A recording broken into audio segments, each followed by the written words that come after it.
প্রিয় শ্রোতাবিন্দু, আজ আমি আপনাদের সামনে গরিব ও বড়লোকের মধ্যে পার্থক্য নিয়ে কয়েকটি কথা বলবো। সমাজে গরিব আর বড়লোক এই দুটি শ্রেণীর মানুষ আমরা প্রতিনিয়ত দেখি, কিন্তু এই পার্থক্যটা শুধু অর্থনৈতিক নয়, অনেক সময় এটি চিন্তা ভাবনা, সুযোগ সুবিধা ও সমাজের দৃষ্টিভঙ্গিতেও প্রতিফলিত হয়।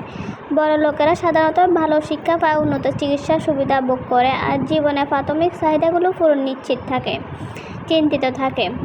অন্যদিকে গরিব মানুষদের প্রতিনিয়ত লড়াই করতে হয় পেটের ভাত, বাসস্থান, চিকিৎসা কিংবা সন্তানের পড়াশোনা। তবে পার্থক্যটা শুধু টাকায় নয়, মন মানসিকতার দিক থেকেও ফারাক দেখা যায়। অনেক বড় লোক আছেন যারা গরিবদের সাহায্য করেন, আবার অনেক গরিবও আছেন যারা তাদের সততা আর কঠোর পরিশ্রম দিয়ে আমাদের সমাজে আলোকিত দৃষ্টান্ত স্থাপন করেছেন।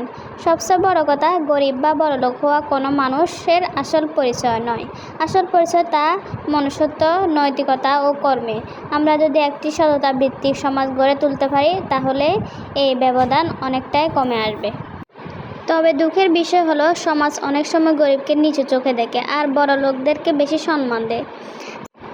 চাইলে হোক বা না হোক, এই চিন্তা ভাবনা বদলানো খুবই জরুরি, কারণ মানুষের আসল মূল নির্ধারণ করা উচিত তার চরিত্র, মানবতা এবং কর্মফল দিয়ে, নট কেবল তার অর্থ সম্পদ দিয়ে। আমরা যদি সবাই একটু সহানুভূতিশীল হই, তবে একে অপরকে সাহায্যের হাত বাড়িয়ে দিই, তাহলে এই গরিব বড় লোকের ব্যবধান অনেকটাই কমে আসবে। সমাজ তখন আরও সুন্দর ও আরও মানবিক হয়ে উঠবে।